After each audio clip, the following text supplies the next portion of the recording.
Oh my goodness, oh my goodness, oh my goodness. I'm live from Tampa. I got my friend Lauren from Australia. And so far, so good. Everything looks great.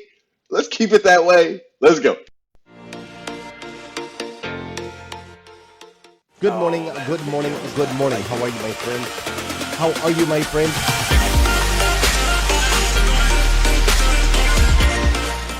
Okay, we're not going to do that again.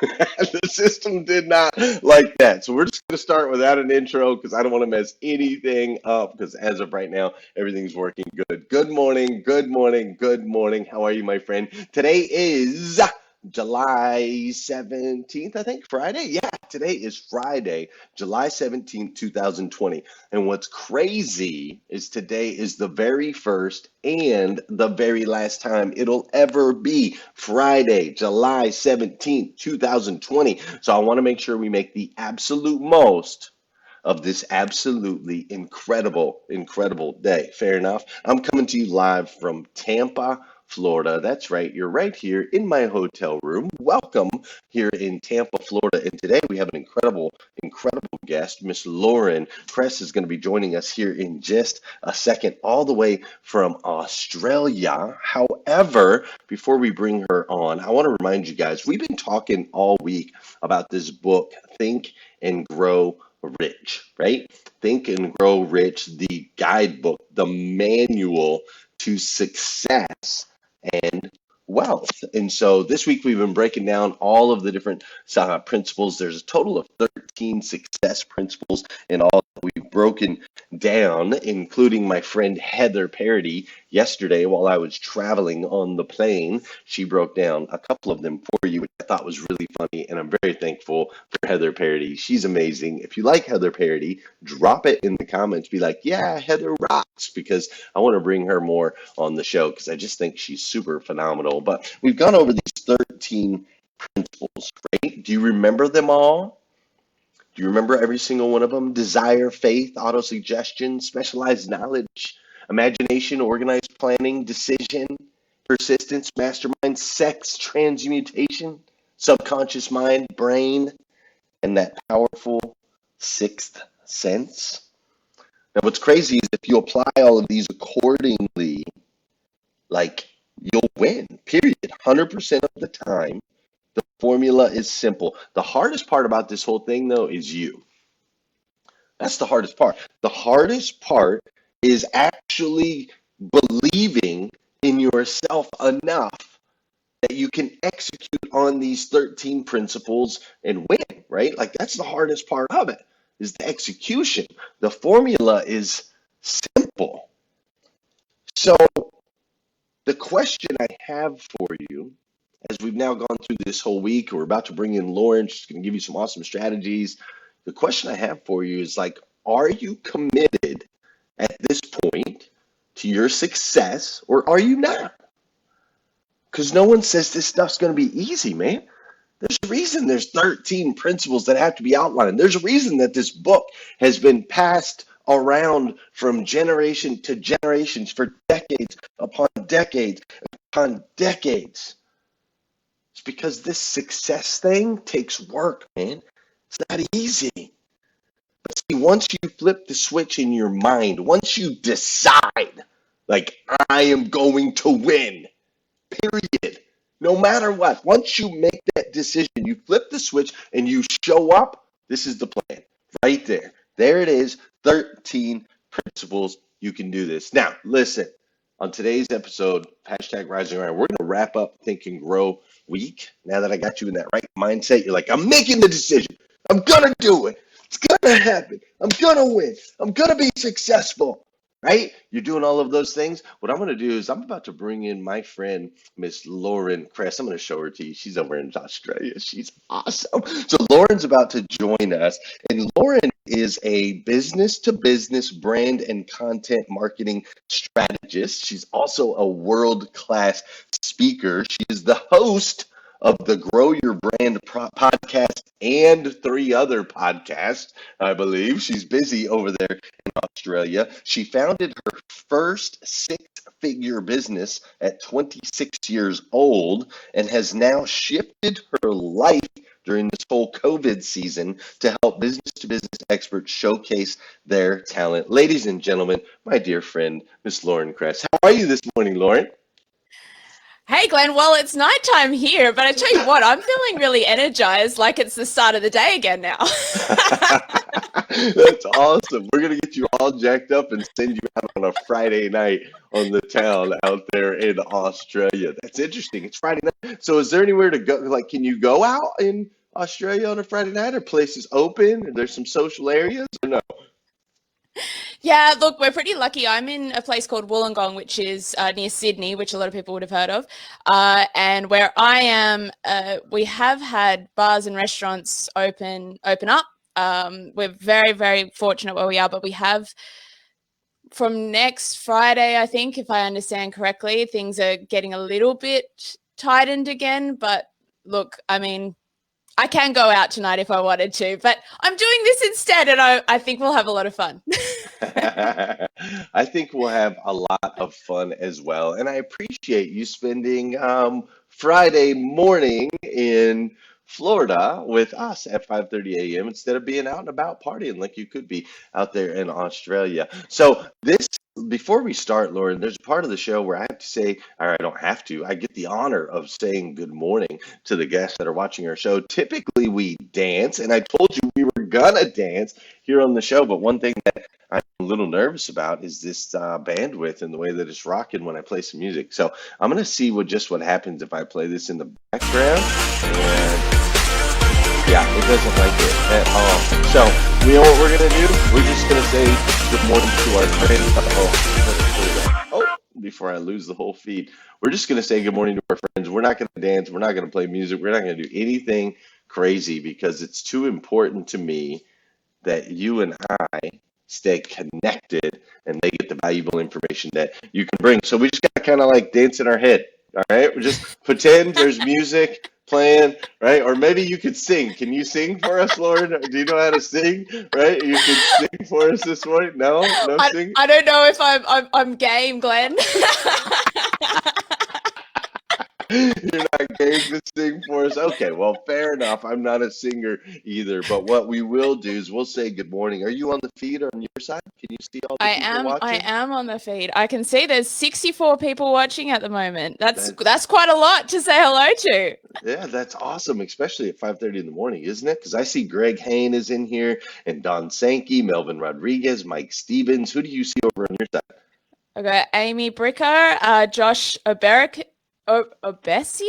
Oh, sorry, Josh. That's a tricky last name. You know what Susan we call Rose. him? We just call him Josh O, because no one can say his name. So he's just Josh O. That's it. We put 7 O's Josh on O. it. Yeah, Josh O. Who else do you see over there in Australia? We've got Mike Brockway, Heather Parody, Jeff Baker, g'day, Joel Matthew Tomlinson, Mike Stevens. Do you say g'day as well? I don't know if you guys say g'day. We don't really say good day, but we really like listening to you say good day. I think it's awesome, and you know, they're so used to me saying their names and saying good morning to them, but now we have this Australian accent, and you're saying good day, and like, what a unique and awesome way to start the day. So I'm sure Mark Perriman, my man Mark Perriman, he's up in the New England area. Krista Bug is on here. Heather Hawkins says hi. Say hi to Heather Hawkins. I see Jones with the Carter Myers Automotive Group out there in Virginia. They're amazing. Whitney Wells is one of our longtime Rising Grinders. She's on here every day. She supports. She also helps me with LinkedIn, which is awesome. Brad Smith, Rick Tamburino, Bruce Pulver. Jeff Baker says he says good day. Good day, Australia. I see it right there in the comments. Who else do you see in there? We got Rick Tamburino, Gail Bearcraft or Beecraft, Yep. Rodney Rock Hatfield, Scott Simons, Mike Brockway. So many people. G'day, g'day, g'day. Isn't it awesome? Good morning. How cool is it that me in Florida, you in Australia, Joel Tomlinson and Allison Musante and Pam Biddle, like what a world we live in that we can come together like this. Isn't it cool? We can come together. in such an incredible way with the click of a few buttons. And as long as technology agrees with us at the time, which currently it is, we have this opportunity to come together. So thank you for doing that, Lauren. You're such a good sport, and that's super, super fun.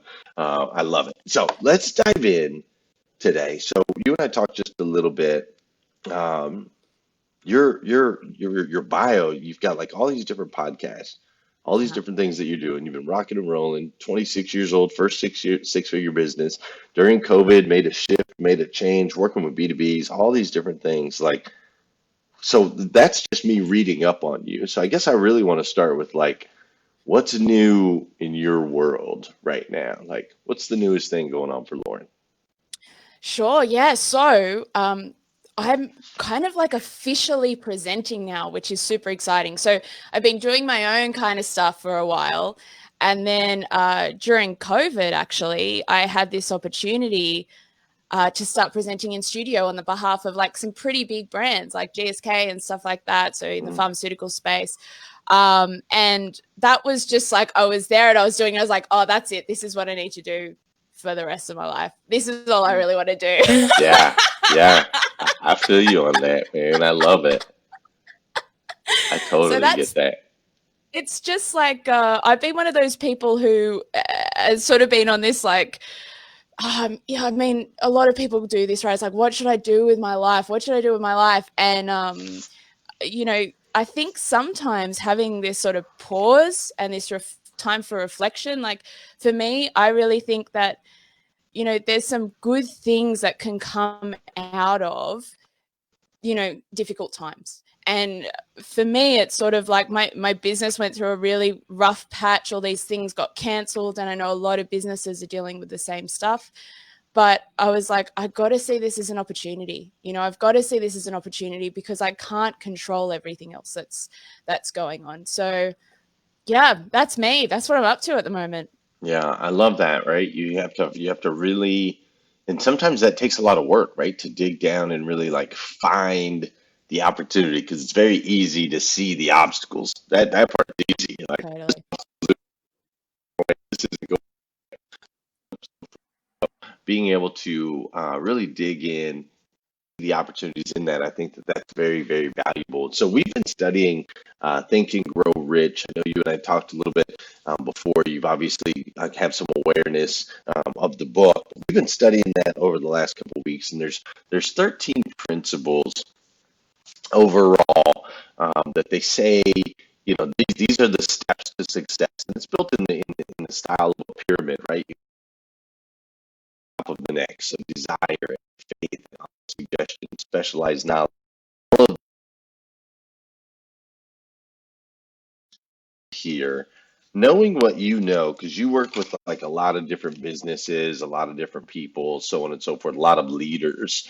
Knowing what you know, looking at this list, what would you say most of the leaders you work with probably struggle with? Like, what is one of the hardest things of these principles for some of the people that you work with that are trying to find success?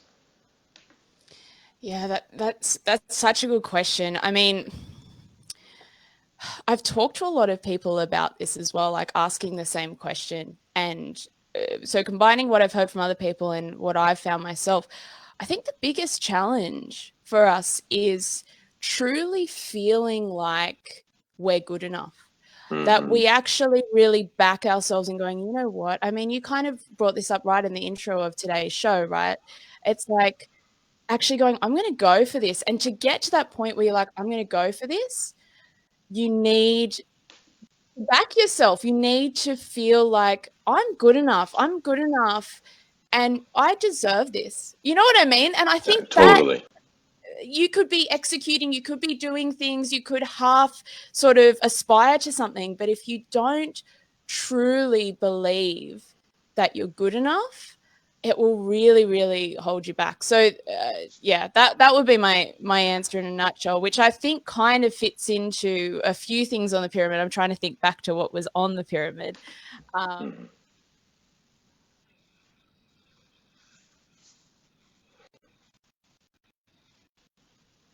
Yeah, like I it's that, do. yeah. Yeah, and I think that that's in my experience, that's always been the hardest part too, right? Like it really takes a full on belief. It has to be you have to have full on faith, like it says in the pyramid there, and a full on belief on a subconscious level. Yesterday, I went here in Tampa to this little dive bar, like a little dive burger place, right? Little dive burger place, and this place is disgusting. That's the only way to describe it. The place is disgusting, man.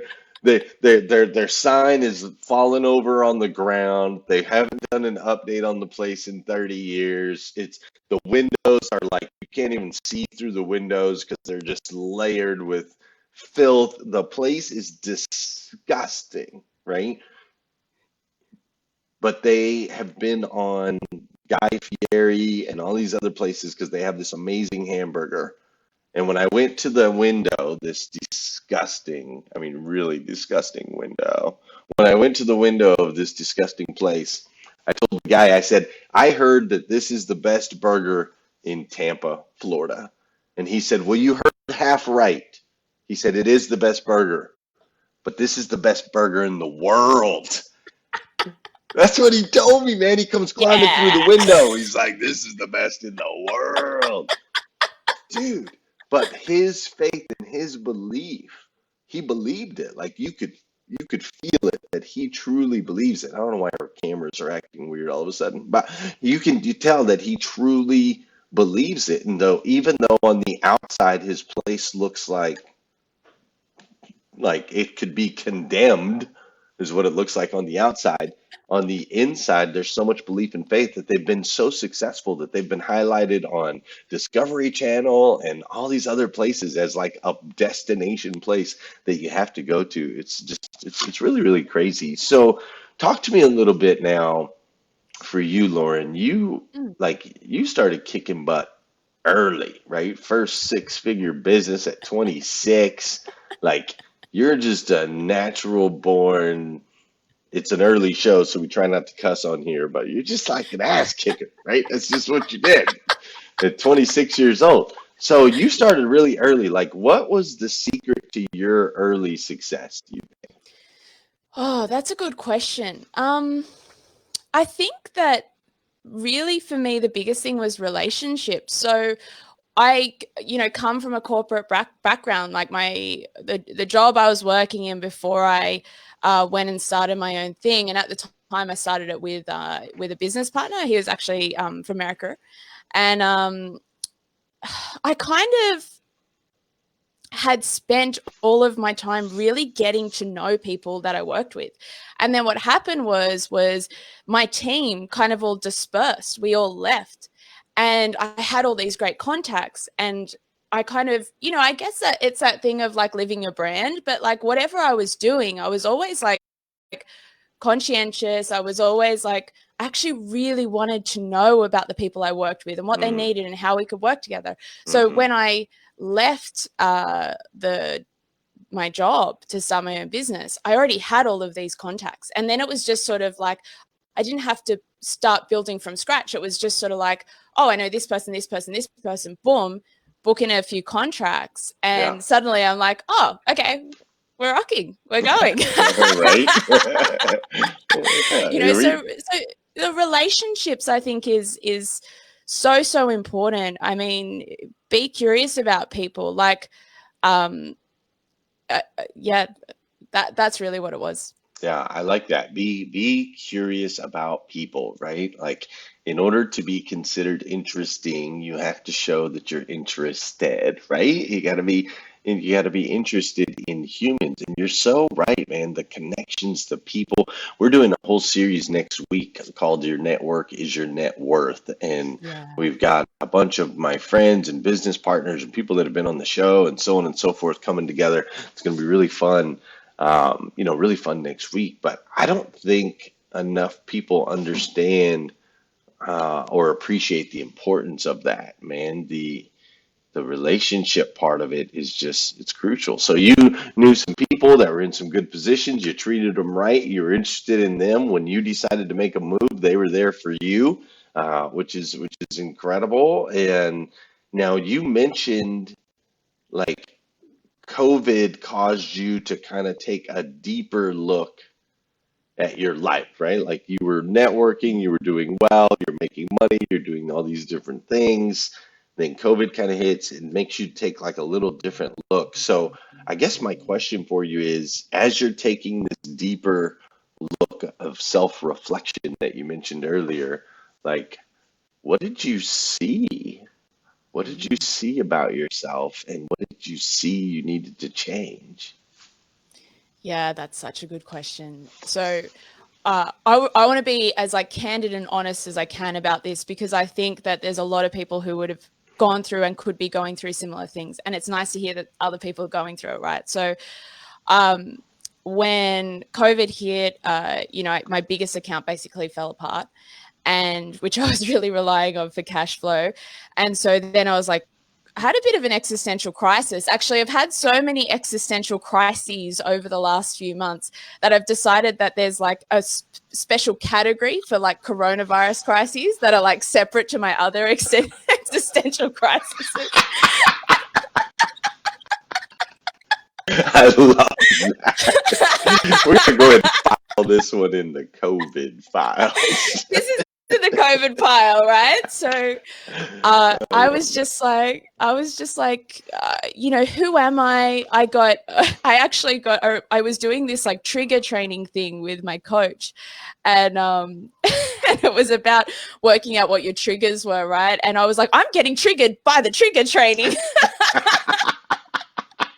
Because it was like, who are you? Work out who you are. And I'm like, this is really freaking me out. Like, who am I?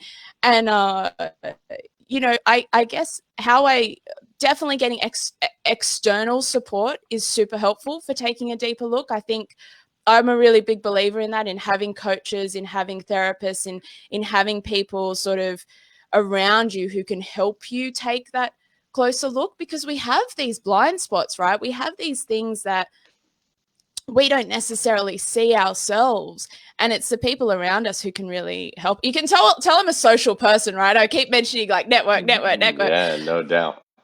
So important. So I just started going like, okay, I've got to start realizing exactly what we were talking about before, that I am good enough. Let's just start from there. I'm good enough because I'm a human being. Everyone listening to this, you are good enough. You are valuable because you are human. And then from that is like the first principle. Okay, I'm good enough. Well, what do I really want my life to involve? And you know what? If I don't know, I'm going to go back to my science background. I'm just going to start experimenting. So I'm going to try this. I'm going to try, so I just started putting things out there. Do people want to do like a podcasting case study group? That kind of fell apart. I was like, that's okay. I'll try something else. I just did a bunch of things. And then I started to find myself again. So it was just keeping that momentum and kind of going, if I don't know, I'm just going to do and kind of see what happens from there. Yeah, I love that. And I think that you explored, you took us down a nice little journey that I think you're right. A lot of people kind of went down, right? Like we had things in place, we had our security blankets, we thought we were moving in a certain direction. All of a sudden we get punched in the mouth. Everybody gets punched in the mouth, and it's a shift, it's a pivot. Everybody's sick of hearing those words, but you really shift, you pivot, you reflect, you look at how do I want to build, what do I want to build, those types of things. But then for a lot of people, that's the shutdown point, right? Because they don't have that belief in themselves that they can create something new, that that the inputs are so heavy, like you said, and they're getting triggered, and there's it's everywhere. You can't get away from it, right? And so for a lot of people, they kind of shifted the other way, where it's like, okay, I'm just going to go into the closet in the fetal position and stick my thumb in my mouth, and this is where I'm going to lay until this whole thing blows over, which is not a good solution, but I think you're right. It comes down to that core belief that you are valuable, and you are capable, and you are an amazing, tremendous, gifted creator. And you can get through these things. You can shift, you can pivot, you can create something new. I hear an alarm. Yeah, I can hear an alarm too. I It's think the it, hotel alarm over here. So I'll go turn that off here in just a second. But so with that said, now like you help business to or B2B clients, business to business clients and thought leaders, you help them become candid and authentic, which are words that you just used for yourself too. Candid and authentic. Why do you choose those specific words? Like why and how has that become so important for business for people to be candid and authentic? yeah, that's a great question. So I think the big thing is that as humans, we're looking to connect with other humans, right? So uh, I mean, in the past, we could kind of the way brands kind of worked is it was like, I'm going to just put together a logo, put together some nice slogans, chuck it up on TV and in the newspaper and on radio, and kind of go from there. But now, one, we have so many businesses, and everyone can put themselves out there, right? Everyone can tell their story online. It's a lot easier in a lot of ways and a lot more accessible for us to reach out to other people, to communicate with other people. But as a result, and because of that, it's like it's harder to get cut through, right? It's like we're in a noisier marketplace, and I think there's a bit of fatigue from hearing all of this kind of BS. Sure. You said you don't want me to swear in the morning, so You feel free, girl. You do. we've got to cut through the bullshit, essentially. Like that's what people are craving, and I think that with these new mediums, we're able to be more human, and we're seeing this happen in our workplaces now. And again, like, because we're doing things like remote working, because we've got other stresses going on, like even in our work environment, this is starting to change. People are going like, yeah, you're a human. Like, you're not a robot, you're a human. And I remember hearing this great thing from Brene Brown, who I'm a massive fan of, and she said, the first thing we look for in someone else is their vulnerability. Mm-hmm. But the last thing we want to share is our vulnerability. That's the last thing we want to put on the table, right? But it's actually what people seek out. And so you see there's people who are, putting all these messages out there, and it's just not sticking. It's just not, it's not hitting the mark. And then other people who are able to really speak candidly and authentically in terms of their personal brand, right? In terms of building their own business. They're the people that are able to attract that audience, and that's how you get cut through in 2020. It's through the people who are following you. It's through the people who are listening to this. It's through your fans that you're really able to grow your business. And I mean, yeah, again, people. I mean, clearly, I love people. Like the theme for the show. Yeah, no doubt, no doubt. But you're spot on. Super important, man. We have to be authentic. We have to be real, and people respect that and are drawn to that because there's so much noise out there, like you said, man. There's just stuff everywhere, and people don't know what's real, what's not real, and so on and so forth. So we're looking for truth, and the only way that you can really display your truth as a business, as a human, whatever, the only way to really display truth is through authenticity and being candid and being real and being vulnerable. Totally agree with you 100%. Man, our cameras, my cameras anyway, have been all jacking up, but the sound quality is perfect, by the way, which is awesome because I have a guy who a little bit later today will adjust. He'll fix all the camera stuff. So don't even worry about that. Don't let it distract you. The sound quality's been awesome. Your accent is coming through loud and clear as well as your message. And I truly, truly appreciate it. So don't let the rest of those things distract you. Not that they have, but just sharing that. So in one of your videos, and then we'll wrap this up. I've got two more questions for you. We have to respect. I'm a big believer that if you change the way you start your day, it makes a massive impact in your life. So morning routines are a big deal to me and to this audience. Obviously, for those of you that are on routine, you're used to me finishing up right at 6 o'clock. If you have to go, I get it. Get on out of here. Make sure you hit that share button before you go. The best thing that we can do for our guests, when somebody, like, look at this face. Look, Lauren has come all the way from Australia to spend time with us. The least that you can do, she traveled from Australia via the internet all the way around the globe on Friday night when she could be out partying with her friends to hang out with you and to share some wisdom. The least that you could do is go ahead and hit that share button if you got to get out of here. But I'm going to do two more questions with Lauren. For those of you that can hang around, truly appreciate it. Those of you that got to go, get on out of here. Have a great day. We'll see you a little bit later. Lauren, in one of your videos, you mentioned how powerful collaborations are Mm. and how they're kind of like a fast pass to climbing through and breaking through the noise on the internet and the podcast world and all of those things. So can you dive a little bit deeper into that for our audience today, this whole power of collaboration thing? Yeah, totally. So I think this is something that is often overlooked because it's less sexy than a lot of the things that are talked about when we talk about growing a business.